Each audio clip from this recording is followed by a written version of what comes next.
Continuing with the running commentary of Yusuf Ali.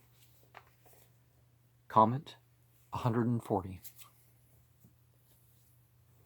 Abraham pleaded with loving earnestness with his father to accept the truth of Allah.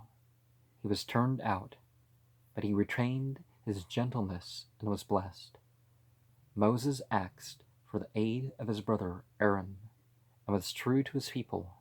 Ismail was loyal to his father and his God, and was a willing and accepted sacrifice to Allah.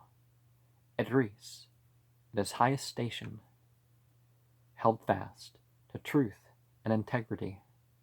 Thus are the righteous shown true in their personal environment and inherit the bliss in which salutation is peace, perfect peace, the reward of the constant.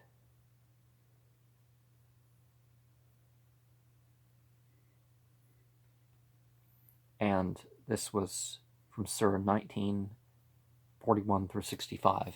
An interesting difference in the Quran is that you don't find that the command to kill the son was from God. Abraham had a dream and presumed. Comment 141. Why should man disbelieve in the hereafter? We all must pass through the fire of temptation, but Allah most gracious will save us if we accept Him and do right. Sin may have its respite, but must run to its own destruction. We must not dishonor Allah by holding false and monstrous ideas of Him. Glory to Him that He cares for all His creation, for all His creatures. That's regarding ayat 66 through 98. So,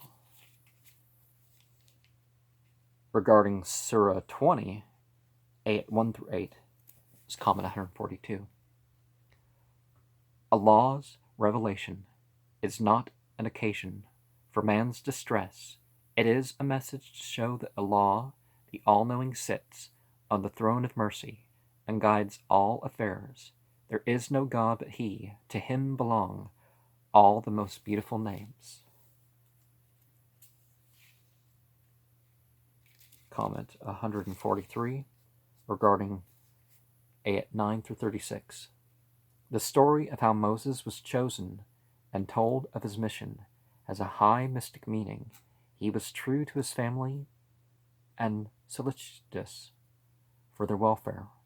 Encamped in the desert, he saw a fire far off. Approaching, he found it was holy ground. Allah did reveal Himself to him, so that he saw life in things lifeless, and light in His glorified hand that shone white with light divine, armed with these signs, and was told to go forth on his mission. But he thought of his brother Aaron and prayed that Allah might join him in his mission, and his prayer was granted. Comment 144 regarding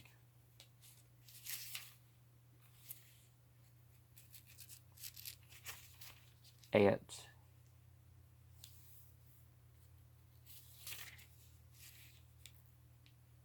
37 through 76. From his birth was Moses prepared for his task. His mother received guidance so that Allah's purpose might be fulfilled. Moses was brought up in Pharaoh's palace and trained in all the learning of Egypt, yet he drank the love of his people in his mother's milk.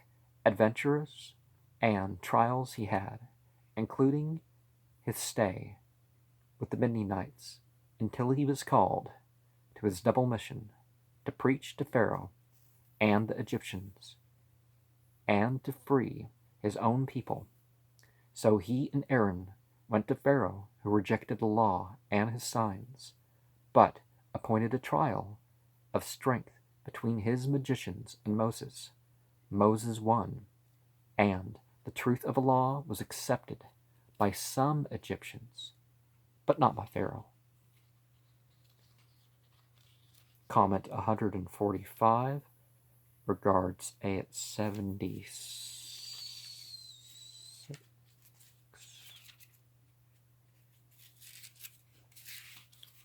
I mean 77 through 104. The people of Israel were rescued from bondage and led on their way to the promised land. Allah's grace gave them light and guidance, but they rebelled under the leadership of one called the Samari. He melted the gold of their jewels and made an idol, a calf, for their worship, a thing without life or power. Moses destroyed the idol and cursed the man who led the people astray. Regarding ayat 105 through 135 is comment 146. Such is the lure of evil, but high and low will be leveled on the day of judgment before the Eternal, the Gracious, the King, the Truth, who sends the Quran to teach and to warn. Will man remember how Adam's archenemy Satan caused his fall? And will he yet be blind to the signs of Allah? Nay, but let not evil make you impatient. The prize of the hereafter is better than aught of the glitter of this life. Wait in faith, and the end will show the triumph of truth, goodness, and righteousness.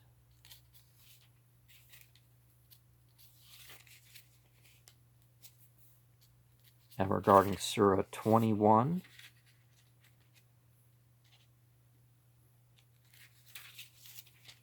ayat 1 through 29.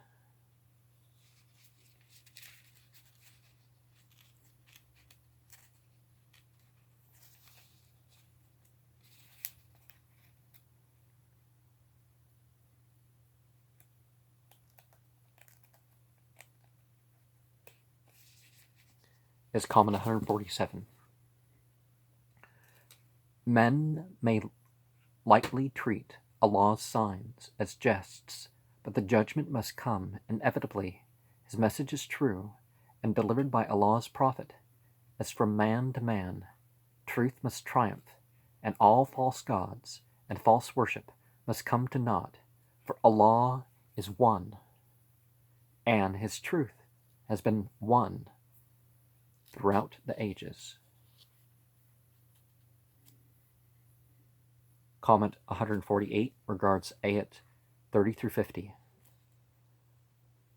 Look at Allah's creation, contemplate its unity of design and benevolence of purpose. Death must come to all, but life and faith are not objects of ridicule. Truth will outlast all mockery. 'Tis Allah who calls because He cares for you, and on His judgment seat will weigh each act, each thought, each motive, great or small, with perfect justice. Come ye all, reject not His blessed message. Comment 149 regarding ayat 51 through 93. The great exemplars of virtue conquered evil, each according to his circumstances. Abraham stood staunch in the fire of persecution unhurt. Lut was bold in reproving abominations. Noah survived the flood by his faith. In a world of unbelief, David sought justice and sang Allah's praises. Solomon by wisdom subdued the refractory. Job was patient in suffering. Ismail, Idris, and Dhul-Kifl were true in constancy. Amid temptation, Jonah turned to Allah. After a short misunderstanding, Zechariah and his family were exemplars of devoutness, and Mary of chastity. All men and women of God form one united brotherhood. And comment 150 regarding ayat 94 through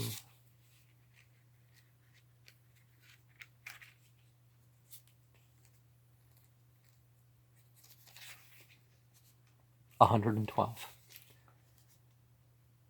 No good deed is fruitless work, while yet there is time, for with judgment the door will be closed to repentance. No false gods of fancy can help. The righteous will have no fear for them.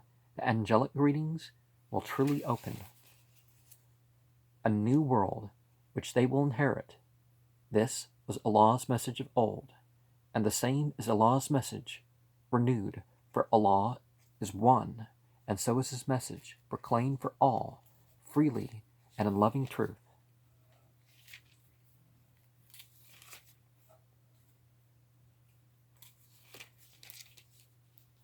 Regarding Surah 22, ayat 1 through 25, comment 151.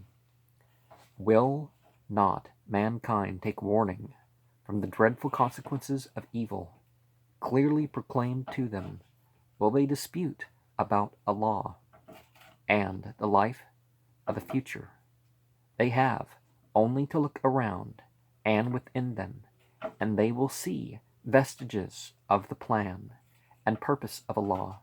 Let them not halt between good and evil. Allah's message, as well as his messenger, must win against all obstacles.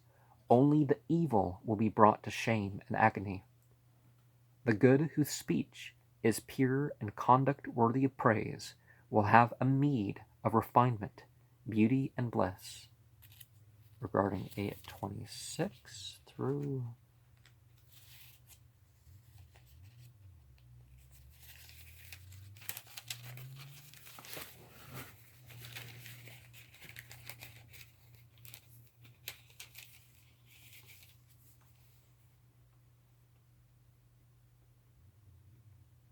48.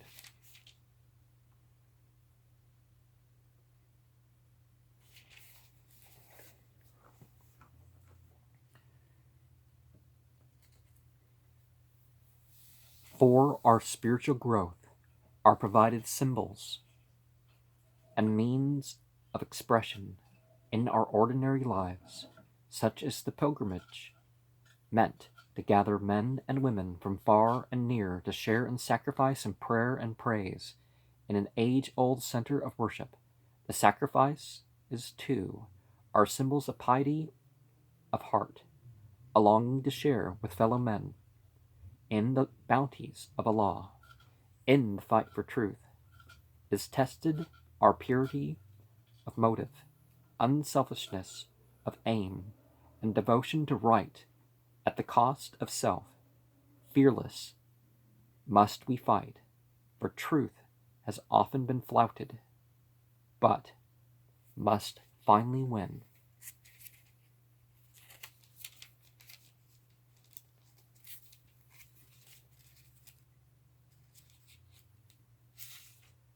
Comment 153 regarding ayat 49 through 78. The power of evil is in the insidious suggestions. They are only a trial to those whose hearts are inclined to evil, but truth doth shine the nobler for the believers by the grace and the guidance of Allah. Martyrs who give their all in the cause of Allah will find a provision ample and eternal. The finest and subtlest mysteries are but proofs of the goodness of Allah. Dispute not about rites and ceremonies. Follow the straight way. Seek for worship the only true God, and strive in his service, that ye may be witnesses among men to Allah's truth, as the Prophet is a witness to you. One sees the reason why I've used some symbolism connected to that, but voluntary stuff I do. But anyways, comment 153, 78. Oh wait, okay, 154 regarding Surah 23, 1 through 50, and let me say what I mean. Doubling up with the message sign. The prophets have ended. We're the messengers of the messengers, basically.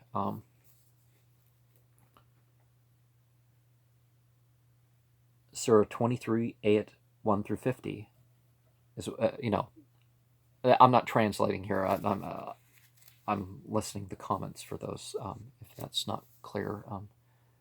Faith leads to humility. Avoidance of vanity in word and deed, charity, continence, faithful observance of trusts and covenants, and devout approach to Allah, surest steps to bliss. Man carries in himself proofs of Allah's providence. The same story is told if he looks at nature around him and the long line of teachers sent by Allah shows Allah's special care of humanity. What though they were rejected and scorned, maligned and persecuted? Allah's truth won through, as it always will.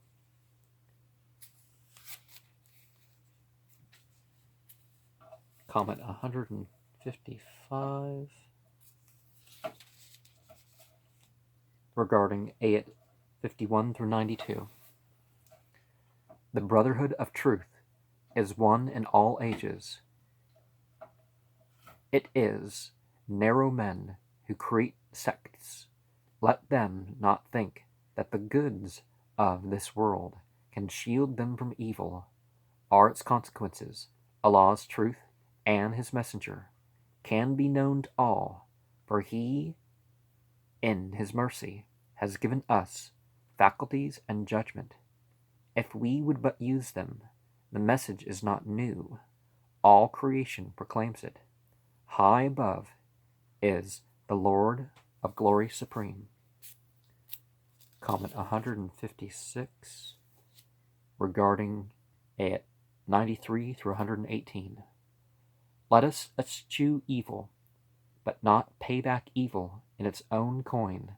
However great the temptation, no chance will there be to retrieve our conduct once death cuts us off. Then we shall only have to wait for judgment. None can pass that barrier. Our deeds will be weighed, and happy those whose good weighs more in the scale than ill. Only faith and goodness will prevail in the end. So glory to the Lord of the throne, exalted, of mercy and honor. Comment 157.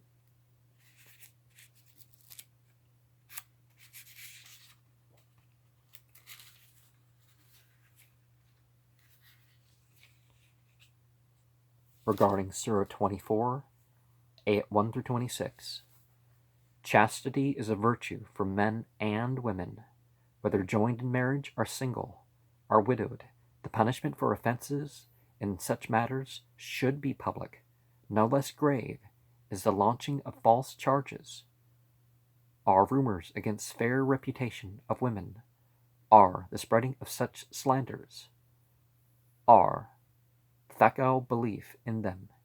Evil is ever spreading its net. Good men and women should ever be on their guard and pray for Allah's grace and mercy.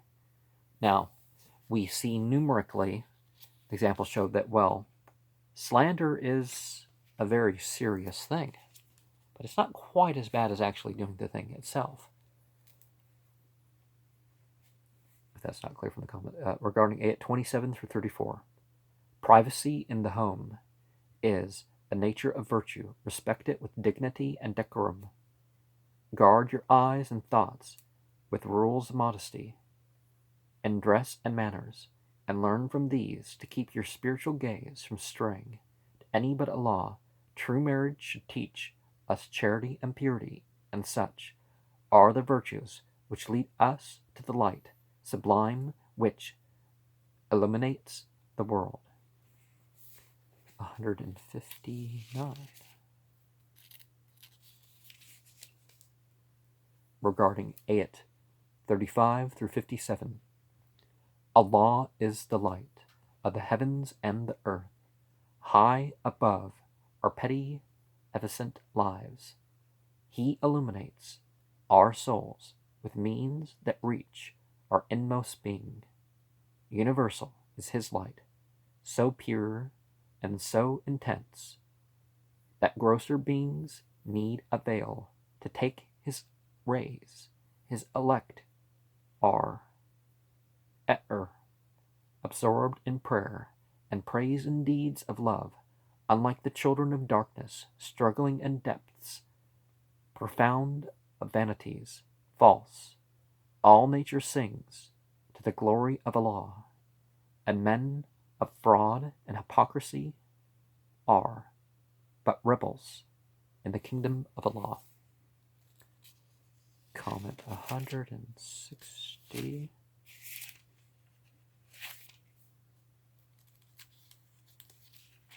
Regarding ayat 58 through 64. For a self-respecting life on earth, respect for others' privacy is most essential, in the home and abroad. But superstitions are not met in intercourse amongst kin, of true friends. In public council, never fail to observe the most punctilious form and order. Your self-respect demands that ye should give your leader sincere respect and all obedience. Ye may not know, but Allah doth know the inwardness of things, both great and small. And, by intercourse they mean, interaction. I don't really know anyone who refers to it that way.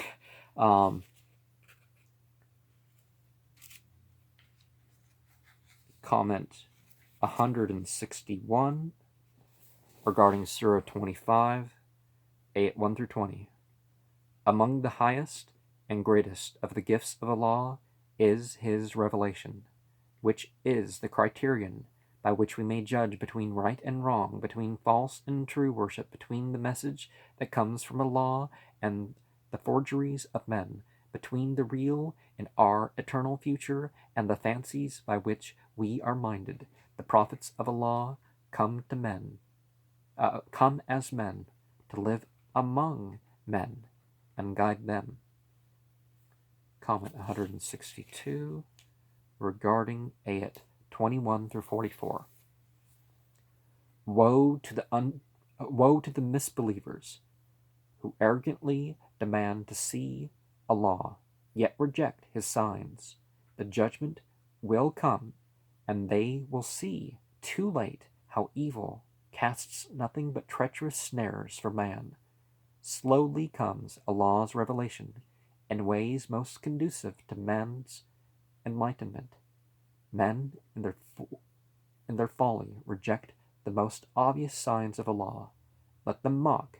Soon will they know. Alas, men ruled by self-impulse are worse than brute beasts to guide our control. And remember, the gender-neutral form is really what's been used here. Comment 163. Ayat 45 through 77 is what it regards. But the signs of Allah are everywhere in creation, the sun and the shadow, the day and the night, the wind and the rain. All things in nature are symbols and point to the law divine and the destiny, good or ill, of man.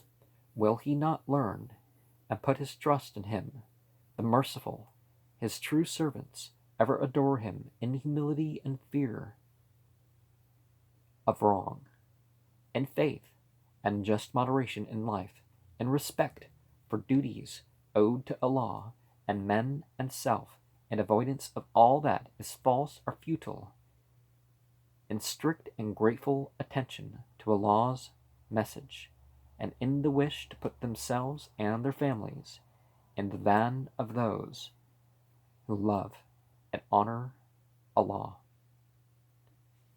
Comment 164 regarding Surah 26, ayat 1 through 69. Allah's plan works unceasingly. His light shines none the less brightly because some reject it or mock at it. Moses was freed from all fear when Allah gave him signs and sent him to Pharaoh. He boldly proclaimed the message and won the wise ones of Egypt. The rejectors, with Pharaoh, perished, and their heritage passed to worthier hands. And comment 165 regarding ayat 70 through 122. Abraham patiently argued with his people about Allah's truth, prayed for wisdom and righteousness for himself, his father, and future generations, and taught truth about the hereafter. Noah preached to a world of unfaith and would not reject the humble and lowly. His arrogant rejectors were brought low. In him and his following were vindicated Allah's righteous purpose and mercy. Comment 166 regarding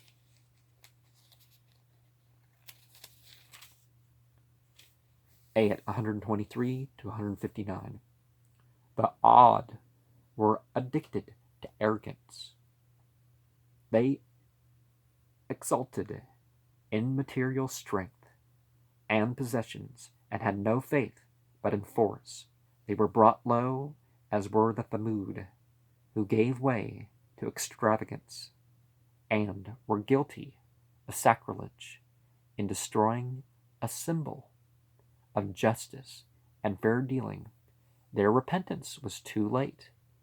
They were blotted out of the earth for the mischief they had made. Comment 167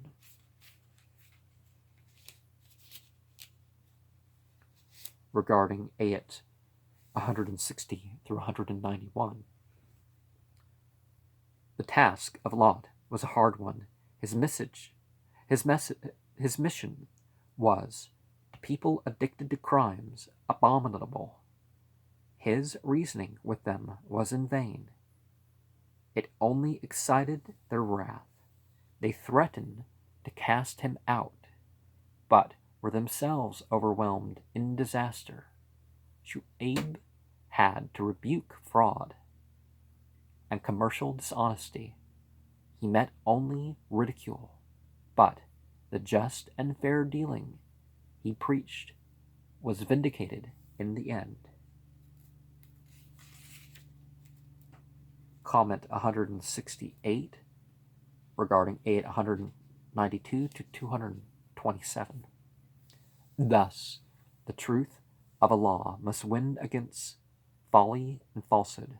The spirit of inspiration and faith brought down the Quran into the mind of the Holy Prophet that he might teach in noble Arabic speech and through it reach the world.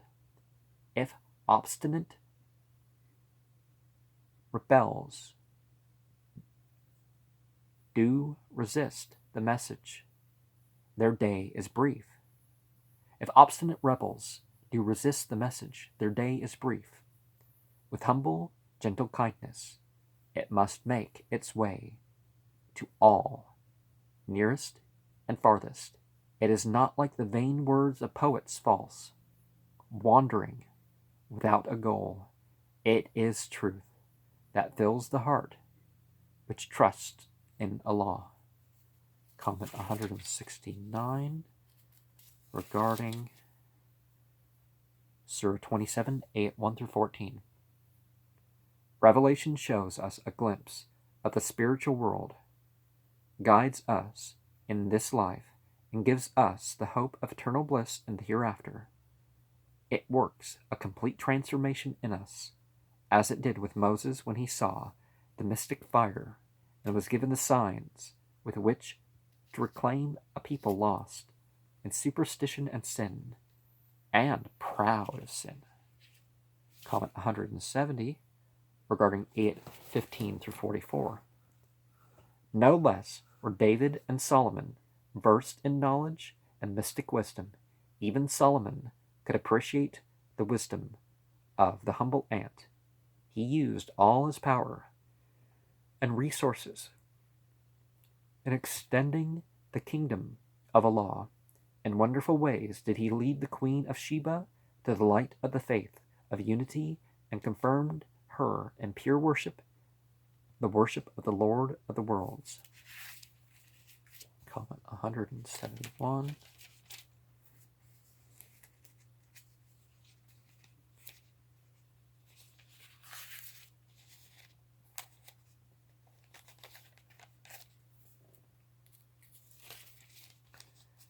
Regarding ayat 45 through 58. In Saleh's pure preaching, the evil Thamud found omens of evil to themselves. In secret they plotted to take his life, and like cowards, they made a league to cover their crime with lies. Lo, on themselves recoiled the plot. They perished in utter ruin. The men admonished by Lut were false to themselves. They insulted the nature given them by Allah, and mocked the message of purity. Lo, they were buried in a shower of brimstone. Comment 172. I'm not sure if I have space for that here, so I'll